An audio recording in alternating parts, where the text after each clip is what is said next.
Jean-François Lisée. On va juste dire qu'on est d'accord. Thomas Mulcair. Je te donne 100% raison. La rencontre. C'est vraiment une gaffe majeure. Tu viens de changer de position. Ce qui est bon pour Pitou est bon pour Minou. La rencontre. Lisée. Mulcair. Jean-François, parle-moi de ce sondage Palace Data pour le compte de Québec 125 et du magazine L'Actualité. Ben écoute, c'était le sondage que la CAQ ne voulait pas lire et continuait à prier tous les matins, des lampions aussi un peu partout pour essayer que cette tendance ne se confirme pas. Mais effectivement, pour la première fois, selon c'est une nouvelle firme de sondage, Palace, qui a été créée il y a quelque temps et qui a fait un certain nombre de sondages, et là, qui nous donne le Parti québécois, intention de vote au Québec, 1178 répondants du 17 au 18 novembre. Je précise parce que l'annonce des Kings a été faite le 15 novembre, OK? Donc, 15, 16 et à partir du 17, bon, les gens pouvaient commencer à intégrer l'annonce des Kings dans leur faveur populaire. Donc, je commence par le bas. Le Parti conservateur, 11, en perte de 4 points. Les libéraux et QS à égalité, 16 %, chacun plus 1 par rapport au dernier Palace. La CAQ, 24 et le PQ, 30. CAQ, 24, PQ, 30. Wow. L'avance du PQ est particulièrement forte, à la fois à Québec, où il y a 2 semaines, ils étaient 10 points d'avance à Québec, 10, 11 points. Là, ils sont 15 points d'avance. Bon Dieu, qu'est-ce qu'il va donner à Québec comme cadeau, Tom? On sait que lorsqu'il baisse dans les sondages, là, il y a eu les Kings de Los Angeles. Ça va être quoi? Là? Il va faire venir le Cirque de Moscou. C'est quoi? Mais juste terminer, Oui, c'est que dans la RMR de Montréal, ce qui veut dire dans la couronne de Montréal, qui est extrêmement importante, le PQ est aussi 10 points d'avance sur la CAQ. Vas-y, Tom. Ça veut dire que le phénomène qui s'est produit dans Jean Talon est en train de se répandre. Et pour moi, le phénomène politique de Jean Talon, non, c'est pas que les caquistes et les libéraux, parce que je connais des libéraux qui ont voté PQ pour donner une leçon et une raclée à Legault, pas qu'ils sont devenus souverainistes tout d'un coup. Il faut se calmer le pompon avec ça. Par contre, la réussite politique de PSPP et du Parti québécois, pour le moment, c'est la réussite suivante. Ils sont devenus l'option. Ils sont devenus l'alternative à Legault. C'est-à-dire que sur le paysage politique, on avait 4 partis d'opposition nez à nez. Ils étaient tous dans la marge d'erreur l'un de l'autre. Legault avait 40 %, les autres avaient 15 % chaque pour faire 60 pour l'opposition. Ça voulait dire que déjà, une bonne majorité des Québécois ne voulaient pas de la CAQ, mais ils n'arrivaient pas à se faire une idée qui est-ce qu'ils voulaient à la place. Alors, la prouesse politique de PSPP, et ça se confirme avec un sondage, puis j'apprécie la transparence de Jean-François de dire Palace, allô, c'est qui? Oui. Donc, mais les gens disaient la même chose lorsque David Colello a commencé Abacus à Ottawa il y a une dizaine d'années, et aujourd'hui, Abacus est considéré une maison de sondage tout à fait réputable. Donc, je ne mets pas en question la validité des gens, je dis juste que va falloir qu'ils nous prouvent un petit peu plus de ce dont ils sont capables. Mais je pense qu'il y a une tendance ici qui est inéluctable. C'est une tendance de raffermer derrière un parti toute l'opposition à la CAQ. Et ce qui est intéressant pour moi, Richard, c'est que ça ne peut pas faire autrement que faire en sorte que les péquistes, les souverainistes, les gens qui étaient voués à la cause d'un Québec indépendant, sont en train de quitter définitivement, il n'y a rien de définitif en politique québécoise, ils sont en train de quitter en masse le navire de la CAQ. Le transfert est clair. Là. Tu sais, la CAQ a perdu 10 points en quelques mois. 10 points. Et c'est le PQ qui les ramasse. C'est essentiellement des caquistes qui vont là. Les autres, les soutiens des libéraux, il y a peut-être des conservateurs aussi qui passent au PQ parce qu'ils ont perdu 4 points. Ouais. Et dans la région de Québec, qui était leur bassin. Mais fondamentalement, ce sont des électeurs, des anciens électeurs péquistes qui avaient voté CAQ et qui reviennent au PQ. Mais vous avez vu, Tom, Tom, vous avez vu quand même le point de presse surréaliste d'Éric Girard sur les Kings de Los Angeles. Oui. C'était incroyable. Et là, il y a des dissensions au sein de la CAQ. Là. Oui. Il y a des gens qui sont vraiment pas contents, là, Tom. Très bon point. Et donc, pour avoir fait de la politique pendant assez d'années, pour t'en parler, Là, quand les gens sont bien, bien fâchés comme ça, ils attendent d'être dans la réunion du caucus de la semaine, puis là, ça chire, les gens sortent, puis ils prennent une grosse molle sur la Grande Allée le soir même, puis bon, ça a tendance à se calmer grâce au whip qui va ramasser la note pour les bières ce soir-là. Ce que j'ai vu hier était étonnant, parce que j'ai vu des gens qui étaient du Saguenay-Lac-Saint-Jean, qui étaient de Saguenay, qui étaient d'un peu partout. J'ai même vu une ministre dire que c'était pas brillant, c'était pas dans leur valeur. Il y en a qui étaient plus subtils, c'est pas dans la valeur de leurs électeurs. Ils étaient en train de planter le ministre des Finances, qui est le deuxième après le premier ministre. Mais j'ajouterais ceci. Quand Justin Trudeau est vraiment dans la chenoute là, jusqu'aux oreilles, c'est un bon comédien, Trudeau. Il réussit à passer à travers, il fait ses bravades, bon, il passe à travers. Legault est un livre ouvert. Il n'est pas capable de cacher ses émotions.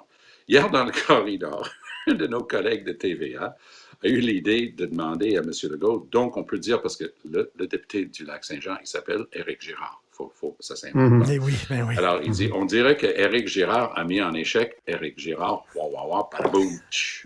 Mais ce qui s'est passé, par contre, un François Legault qui n'a pas l'air d'être dans son assiette, je vais le dire gentiment comme ça, tu voyais la fumée sortir de ses oreilles. Il avait l'air mal en point, au-delà de fâché. Puis ça, c'est pas une image que tu veux laisser dans les salons des gens qui regardaient les nouvelles hier soir. Et pourtant, ça, c'est le François Legault. C'est sa transparence qui est un de ses charmes politiques. Hein? Ça l'est. Il est authentique. Contrairement à Trudeau, qui est capable de faire la comédie à travers n'importe quoi. Mais, boy, oh boy, le public a eu un sens du point auquel Legault n'était pas content hier. Écoute, on sait qu'il n'aime pas ça baisser dans les sondages, François Legault, Jean-François, puis il commence à avoir des comportements erratiques. Et quand il va voir ce sondage-là, il va être à 15 pieds de son X, là, François Legault. Ben, lui, je ne sais pas à quelle fréquence la CAQ fait des sondages internes, mais ça doit être assez fréquent parce qu'ils ont un budget illimité. Alors, peut-être qu'il le sait depuis quelques jours. En tout cas, la glissade autour des Kings... vous savez, on dit, tu fais une mauvaise décision, si ça dure une journée ou deux, l'opinion publique s'en aperçoit presque pas. Si tu prends une mauvaise décision, puis ça dure plus de 3 jours, là, ça commence à s'imprimer et ça devient un élément de ta personnalité politique dans l'opinion publique. L'affaire des Kings, ça fait presque une semaine que ça roule et c'est en train de s'imprimer comme un symbole de mauvaise gestion et de faute de jugement. Et ce qui est extraordinaire, c'est que, d'abord, c'est très, très facile à comprendre. Le gouvernement refuse de reculer. Et puis, moi, j'aimerais savoir, sur ce contrat, il doit y avoir une clause de dédit. Hein? C'était quoi la clause de dédit? Si c'est 500 000, ça vaut 500 000 pour pas les avoir rendus là où on en est. Là, les gens, les députés sont pas fous. Ils savent que leur élection est compromise et s'ils se plaignent à l'extérieur du caucus, c'est probablement qu'ils se sont déjà plaints à l'intérieur, c'est-à-dire probablement au téléphone ou autrement, et qu'ils n'ont pas été entendus et que là, la coupe est pleine. Et là, ils ont 3 ministres. Là. Il y a Bernard Drinville, Guilbeault, et hier, c'était, je ne sais pas laquelle, qui a dit... Qui a dit, ben, c'était pas le bon timing, c'était pas la meilleure décision. Hey, c'est des ministres qui sont censés être tenus à la solidarité ministérielle. Ce que tu fais dans ce temps-là, c'est que tu réponds pas, puis tu passes devant le micro sans rien dire, mais là, ils ont voulu dire à leurs propres électeurs, vous savez, on n'est pas fous à temps plein, nous autres aussi, on le sait que c'est une mauvaise idée. Mais Éric Girard qui disait, c'est vrai que c'est cher quand même, on a payé cher quand même. Ben, pourquoi t'as payé ça d'abord? Tu sais, on dit que quand on est dans un trou, arrête de creuser. Et le fait même qu'il soit allé devant les caméras hier, moi, j'en revenais pas. Ça ne se pouvait pas. Il n'y avait pas de bonne réponse possible. Tu sais, les professionnels du golf, quand ils font un très mauvais coup, ils ont une expression, ils disent « Don't follow a bad shot with a stupid shot ». Quand tu fais un mauvais coup, ne fais pas de ton prochain coup quelque chose de stupide. Ah, j'ai manqué le fairway, je vais lancer ça par-dessus la forêt, ça va tomber sur le verre à coup sûr. Non, arrête là, continue ton match, continue de jouer comme tu sais jouer. Legault est un bon joueur politique, on se comprend? Il est tellement un bon joueur politique qu'aucun de ces députés de Saguenay ou du Lac-Saint-Jean et aucun de ces ministres n'aurait jamais été élu si leur train n'était pas tiré par le locomotive qui est François Legault. Est-ce qu'on peut au moins dire ça? Alors, mais eux, ils sont convaincus qu'ils sont bons et que c'est Legault qui est le pas bon, puis Legault qui maintient Éric Girard au pouvoir. Mais je vais quand même répéter quelque chose que j'ai déjà eu l'occasion de discuter avec vous. Ça fait 3 fois maintenant que des gens dans le proche giron de la CAQ, des gens d'affaires très influents, des gens qui travaillent avec la CAQ, me disent la même chose. Legault est furieux avec Girard, pas avec cette histoire des Kings, parce qu'il n'y avait rien de tout ça qui était public, mais trouvait qu'il menait trop large et c'est lui qui essayait de dicter à Legault quoi faire.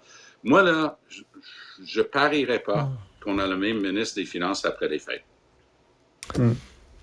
Ah, ça, c'est une grosse prédiction. Maintenant, moi, sur cette conférence de presse de Girard hier, ce que j'ai trouvé intéressant, c'est qu'il nous faisait entrer dans son processus mental. Qu'est-ce qui s'est passé?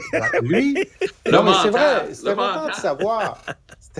Oui, c'est le mental était en action, toujours au hockey. Hein? C'est une expression de hockey.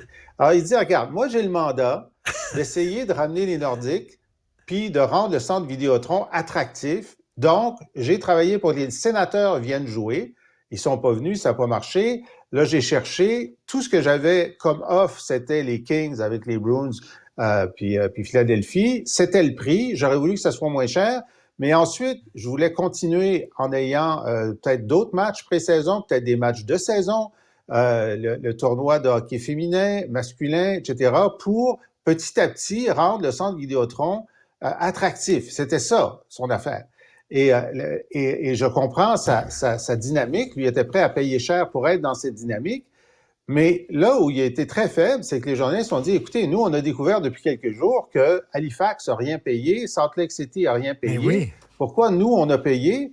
Et il n'y avait pas de bonne réponse à ça. Il dit, je ne sais pas pourquoi. Ben écoute, depuis 4 jours, tes fonctionnaires auraient dû être là-dessus à temps plein. Voyons donc. Non, mais Jean-François, il y avait un élément de sa réponse. Tu avais presque le goût de lui faire une colle et dire, OK, arrête là, s'il te plaît, enlève-toi de là. Il dit, on a essayé de négocier à la baisse avec Los Angeles, mais ils ne voulaient rien savoir.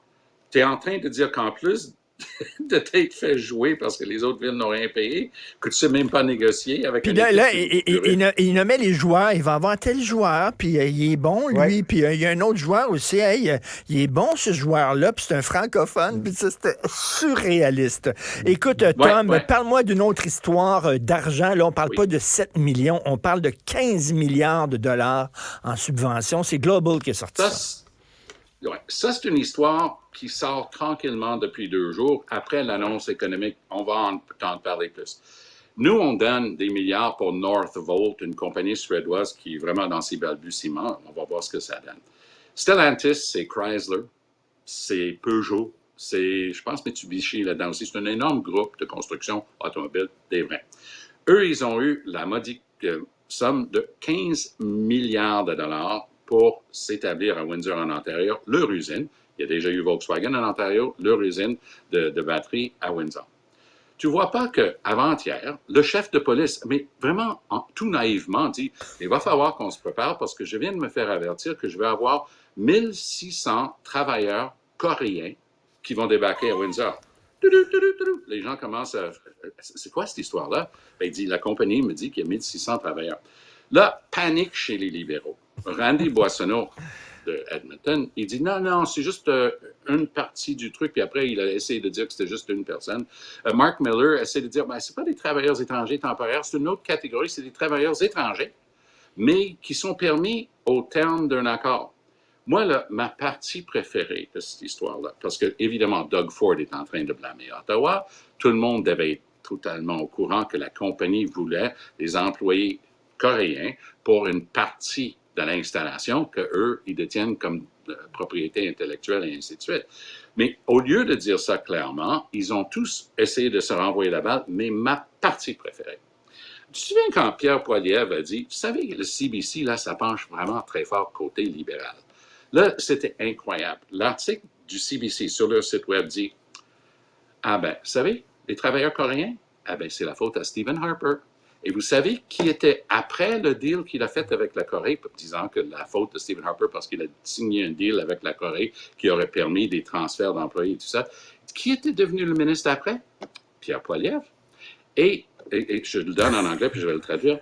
He could have been briefed on this. Ils n'ont aucune indication que Poilievre faisait partie de quoi que ce soit là-dedans, mais le CBC prend sur eux-mêmes d'affirmer he could have been briefed on it. Il aurait pu être briefé là-dessus.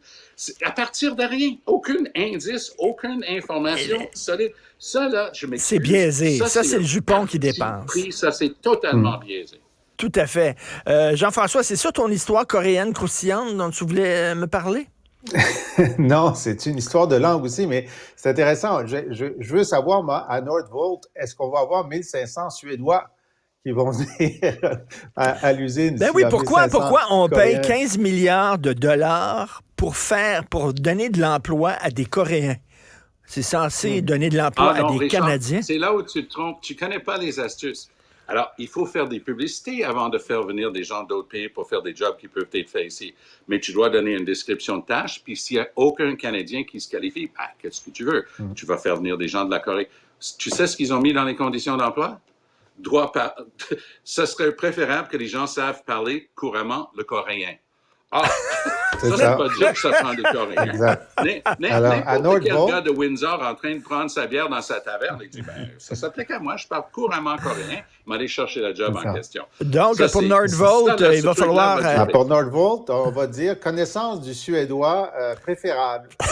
Je voulais te parler d'autre chose. Alors, on s'est rendu compte qu'il y avait un genre d'angle mort dans la loi 101 qui est censé faire du français la langue usuelle et habituelle de travail. C'est que la formation professionnelle pour les élèves du secondaire et pour les adultes peut être donnée en français ou en anglais. Et c'est Frédéric Lacroix qui a découvert qu'il y avait cumulativement 140 000 allophones qui ont eu ces dernières années une formation professionnelle en anglais, y compris dans des institutions scolaires francophones.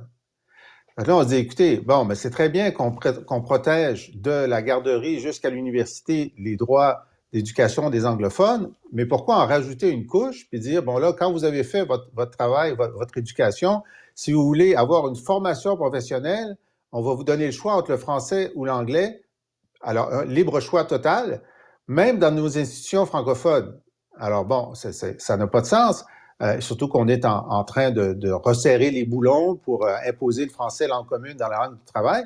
C'est que le PQ a déposé hier une motion demandant de colmater cet angle mort de la loi 101 et la CAQ a refusé.